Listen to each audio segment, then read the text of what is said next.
What is up, everyone? Welcome back to another edition, and this is the final part. This is part 4 out of 4 of the Back to the Future collection videos.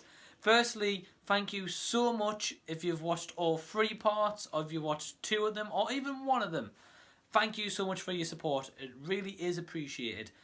For this video, just a quick heads up, I will show you my Back to the Future wall in my bedroom.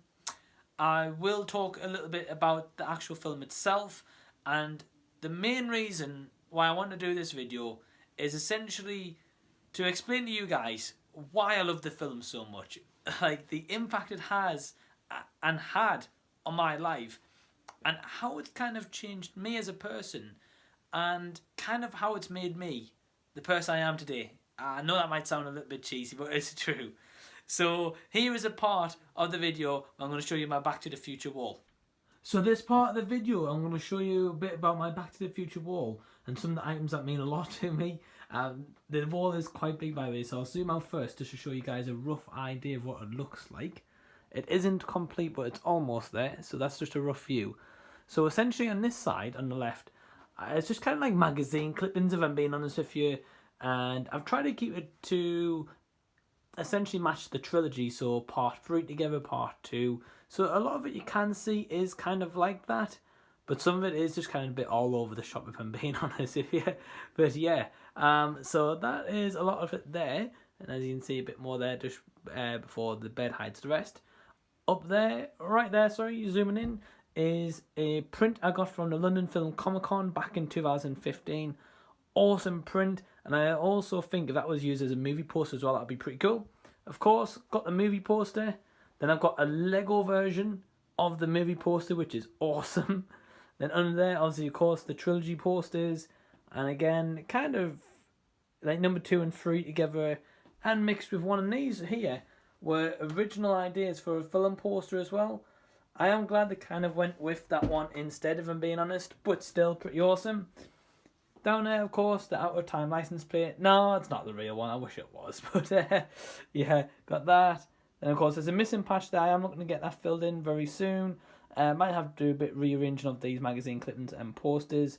But essentially, let's show you the items that mean a lot to me. So, of course, here is another number plate. I got this from the Eagle Moss subscription service. I am building a DeLorean at the moment. A Back to the Future frame that I got from America in Old Town in Florida, essentially just showing the film. Seeing that it won 1 Academy Award, I'm quite surprised. I thought it would have won a lot more than that, but yeah, it was nominated for 4 Academy Awards though, so I'm not surprised. Of course, got the Marty dish plate, which is cool. You kind of seen my main item there, but I'll show you that in a second. A Back to the Future poster, a Back to the Future tin one. This here, sorry about the light there, that is an original storyboard from Back to the Future. And this was given to me by a good friend of mine. And yeah, I generally can't believe it's a real Back to the Future storyboard. And I own one of these. It's absolutely insane. A photo of myself and Michael J. Fox when I met him in London in 2015. Such a hero of mine. Back when the premiere happened, as you can see there on the date, Tuesday, December 3rd, 1985.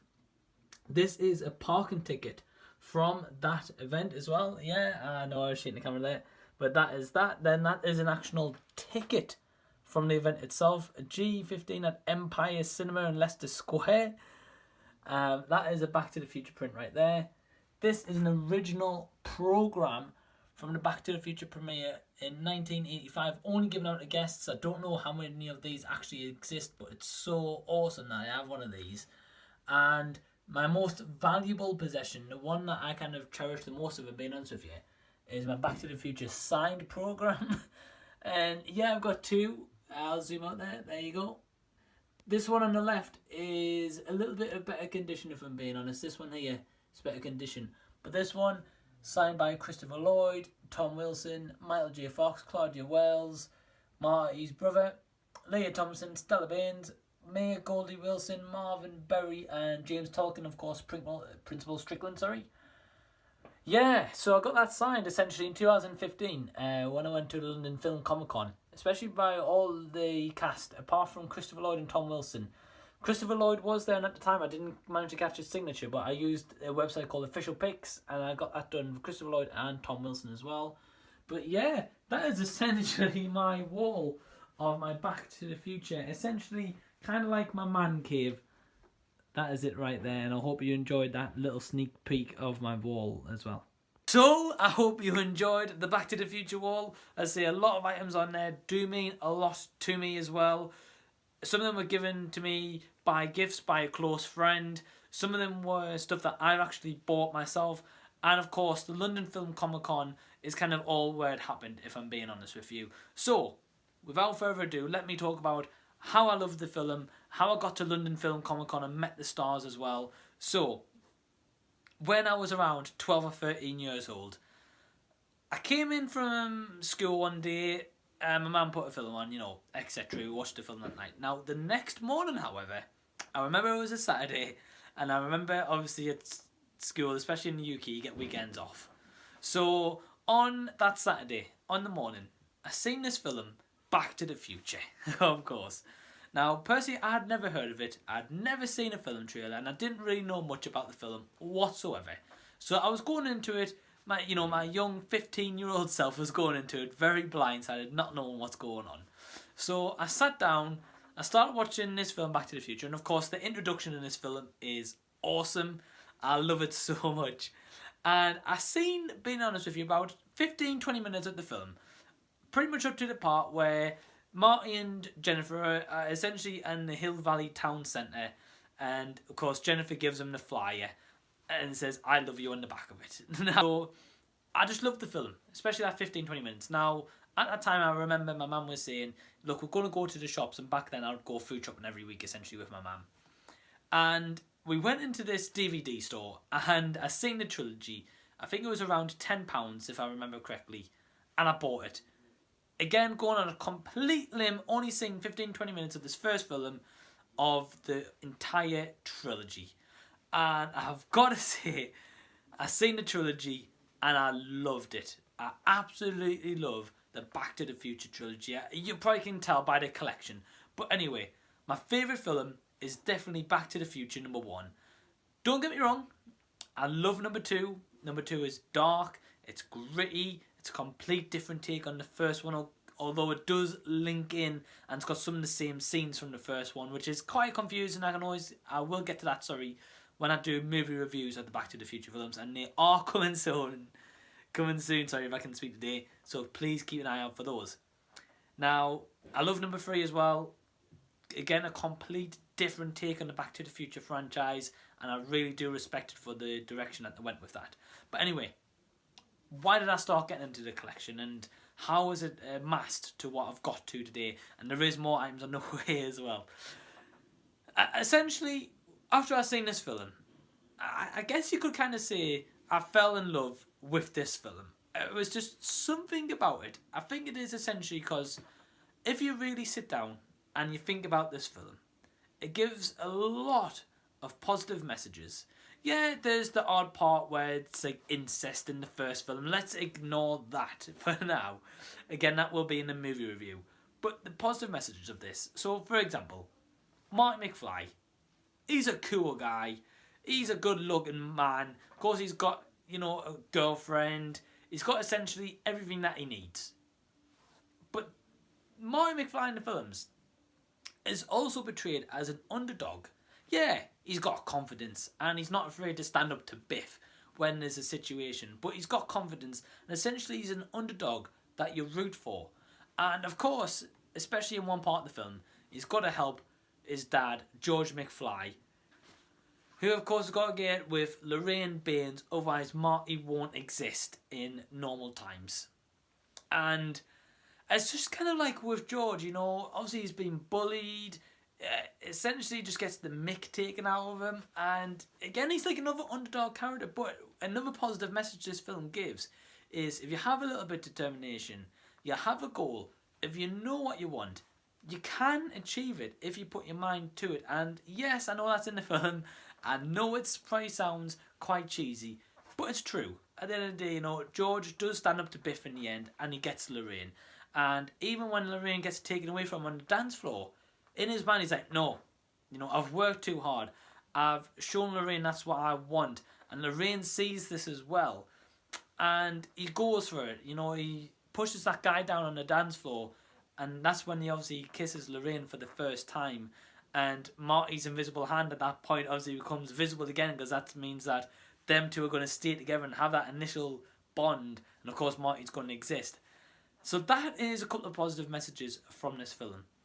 Of course, I know at one point Marty goes a little bit insane, but obviously at the beginning of the film, he doubts whether he can take off musically or his kind of musical path that he loves.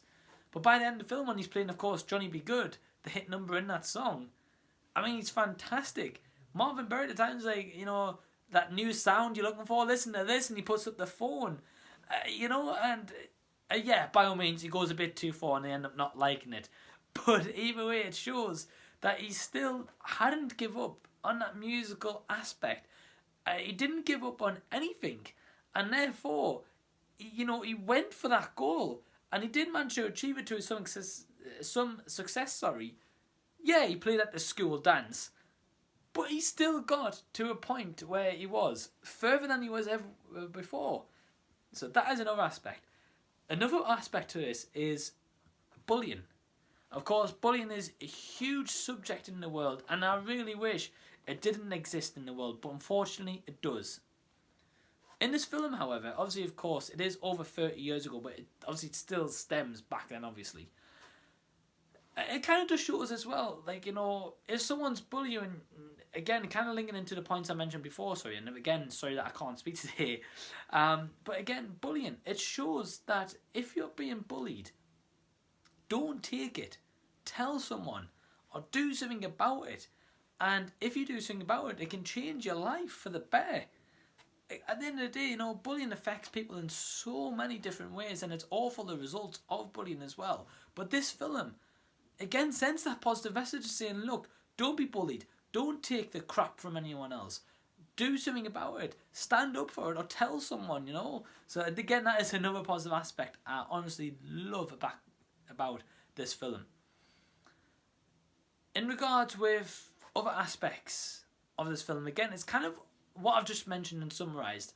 Achieving your goals, having a goal, standing up to someone, standing up to the bullying. That is essentially why I love this film. One other part I want to show you guys as well is why I got this tattooed. So, as you can see in here, I'll zoom in a little bit here as well. So, as you can see right there, the Back to the Future logo, the DeLorean flying in, and of course the clock tower.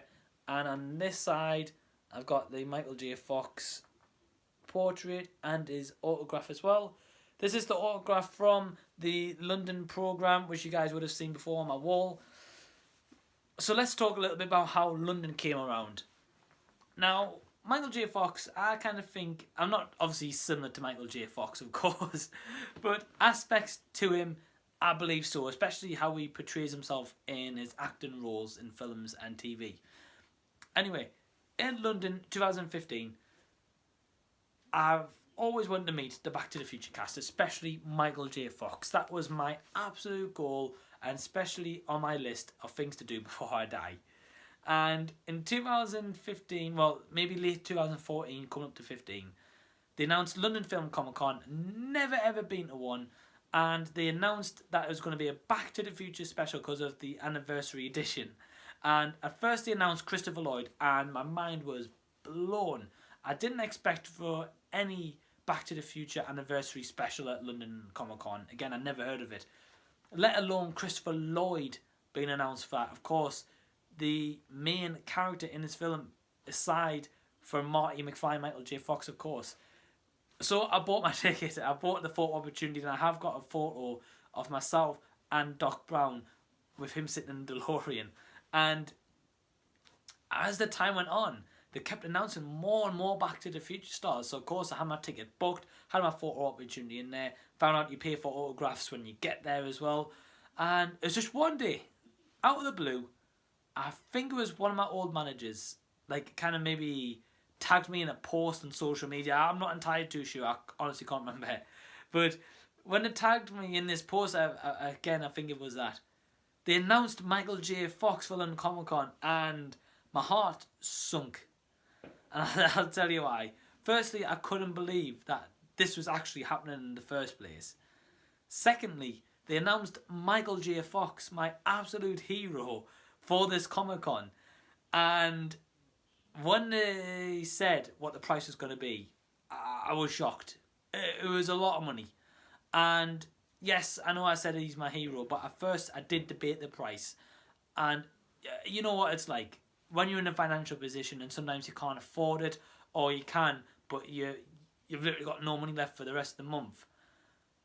I had to make that choice. I mean, being honest with you, if I didn't do the opportunity, I would regret it.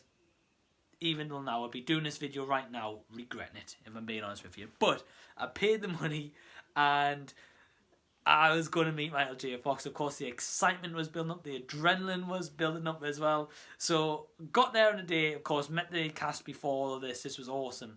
But Michael J. Fox was in a special own room, of course, I can imagine, because of his condition. And they did explain that he can't sign for long. And, of course, it was a special honour meeting him. And especially given that it was only pass holders could meet him and get an autograph from him. So, of course, they wanted to keep that special, which I don't blame them. Anyway, got into the room, and say, for example, I was stood at this wardrobe here, and he was stood a little bit further off camera, just over here. Was sat down, sorry. I couldn't believe that. Firstly, I was in the same room as Michael J. Fox. That, for me, was a huge honour just in itself. So, of course, it got closer to the time. The security did say, look, you know, have your item out ready, whatever you want signed. As soon as Michael J. Fox signs it, you've got to leave the room. Because he had to sign so many autographs within half an hour session, of course. One thing if I did notice as well was his signature process was had the pen like this, quickly sign, their pen like that. I think essentially try to control the autograph. But essentially, anyway, never mind that. Got right up to the front. And I knew this was my moment to say something to Michael J. Fox. Because, being honest with you, I don't think I'm ever going to get that chance again in the future. If I do, I will honestly feel so truly blessed, I'm going to be honest. So, got to the front, saw Michael J. Fox, and I said, you know, thank you so much for coming, Michael. You don't know what this means to me. And, you know, at the time, he had his head down like this, of course, signing, you know. Again, that's what his process was like. Head down, signing, you know, on, you know, next person, go. I said to him, you know, I had to tell him the reason why I got the tattoo. Because if being honest with you, when I was in school as well, you know, I was a subject of some bullying as well. And it wasn't great. And I know a lot of people go through it as well. But this film just connected with me on such another level. It gave me more confidence. It gave me an attitude to get a goal, achieve a goal, achieve stuff I never thought would be possible. Again, for example, I never in a million years thought I would do a YouTube channel. Never. I never thought I would do a YouTube channel. And look where I am now. Yeah, bear in mind I haven't got many subscribers. And I really do appreciate all you guys and girls who have subscribed, by the way. But, you know, and I never thought I'd be able to write books. But here I am. Wrote books, got 2 published on Amazon as well. Again, 2 goals I never thought I would achieve. But I've done it. Said to Michael J. Fox, firstly, I showed him my tattoo. I didn't have all the rest of it. I literally just had the portrait. I showed him my tattoo and I said, Michael, look, in honour of you and in honour of what you've done for that film and how it's changed my life, I got this. And he looked up, he's seen the tattoo, and the exact words he said was, oh, wow, thank you so much. And those words, probably less than 12 words there, just meant the world to me, and it still sticks to me to this day. And that is nearly, of course, 4 years ago now. It's just honestly so amazing. And the way this film has affected me as a person is it's changed me for the better. It's made me more confident, it made me more social. It's made me to get goals and achievement where beforehand I wasn't really like that, if I'm being honest with you. I'd come home, play some video games. That was it. Nothing really much to my life, you know. And then school, video games, sleep, you know, etc. Same pattern, essentially. But yeah, just this film has changed my life completely. And being honest with you guys, I want to thank you guys for tuning into this video. I really do appreciate it. You honestly don't understand how much I appreciate the support and love that I've received so far. don't get me wrong, I want to achieve on this channel. I want to be successful on this as well. And if I could provide videos for you every day or every week, I would absolutely love to do that. And I'm certainly trying to do that at the moment. But I'm trying to also be different to other channels in the meantime. But essentially, guys and girls, thank you so much for tuning into these videos. I really do hope you've enjoyed them. And in the future, I am going to keep collecting Back to the Future stuff. I may do an update on my Back to the Future collection as well. But till next time, guys, this has been the Z Review, and I am flying out. I'll see you guys later.